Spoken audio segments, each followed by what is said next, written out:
Assalamualaikum warahmatullahi wabarakatuh.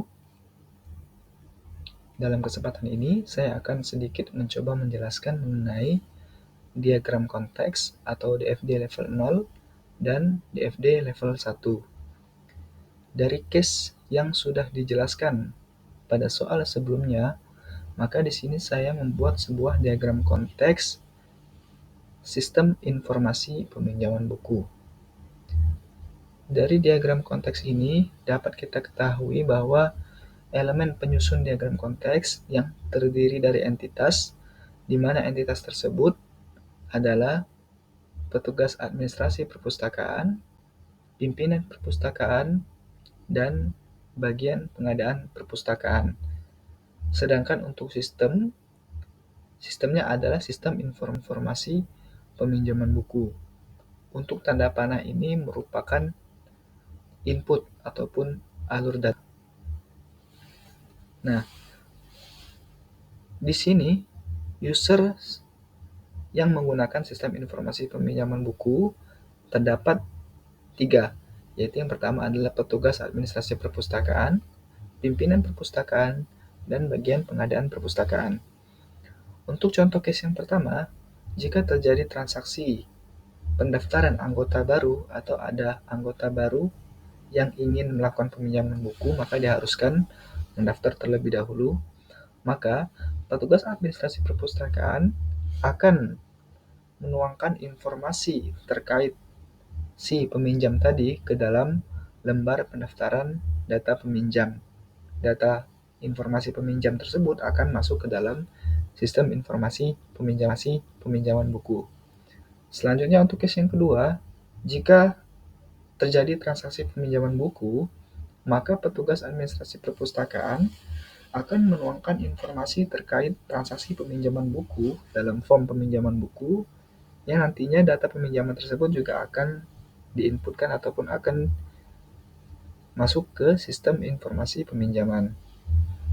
Kemudian, sistem informasi peminjaman buku ini juga akan menghasilkan output berupa laporan peminjaman buku yang diperlukan oleh pimpinan perpustakaan. Selain itu, sistem informasi ini juga akan menghasilkan output berupa laporan data pengeluaran buku yang bermanfaat untuk bagian pengadaan perpustakaan. Bagian pengadaan buku perpustakaan juga dapat menambahkan data berupa list buku yang tersedia ke dalam sistem informasi peminjaman buku. Selain itu, sistem informasi peminjaman buku juga dapat memberikan output kepada petugas administrasi perpustakaan berupa laporan data peminjaman buku. Nah, itu tadi adalah penjelasan terkait diagram konteks.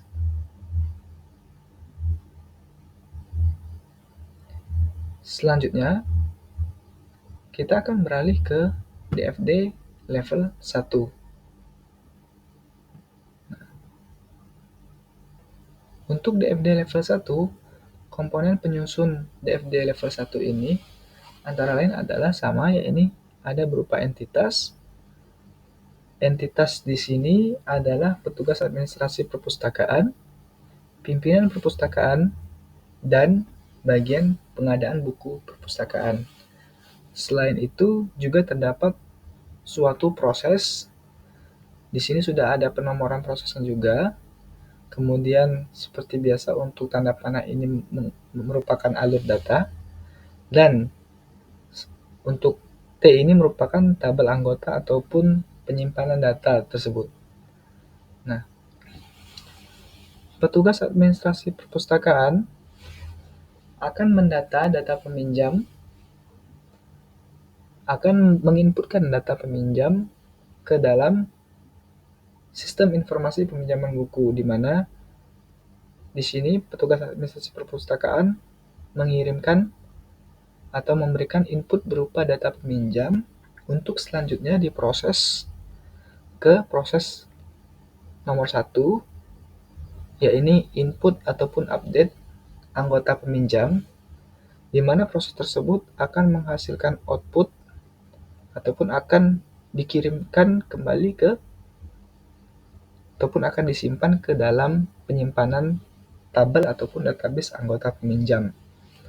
Kemudian, petugas administrasi perpustakaan juga dapat memberikan data berupa data peminjaman buku, di mana data tersebut akan mengalami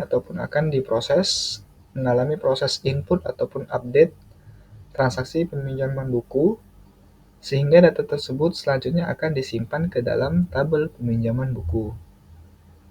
Nah, tabel peminjaman buku ini, data yang terdapat pada tabel ataupun database peminjaman buku, nantinya dapat diproses lagi ke proses nomor 5 ini merupakan summarize ataupun pengelompokan data, di mana proses ini akan menghasilkan laporan peminjaman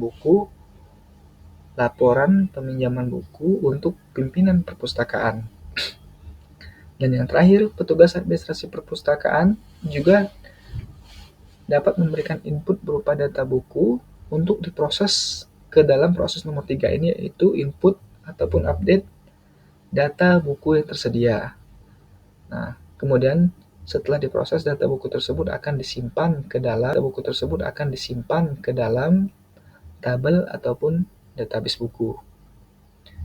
Data yang terdapat pada database ataupun tabel buku ini selanjutnya akan diproses, yakni summarize ataupun pengelompokan data, sehingga dari proses nomor 4 ini akan dihasilkan output berupa laporan daftar buku yang berguna untuk bagian pengadaan perpustakaan. Nah, itu tadi penjelasan singkat DFD level 1. Mohon maaf jika terdapat kekurangan. Saya akhiri. Wassalamualaikum warahmatullahi wabarakatuh.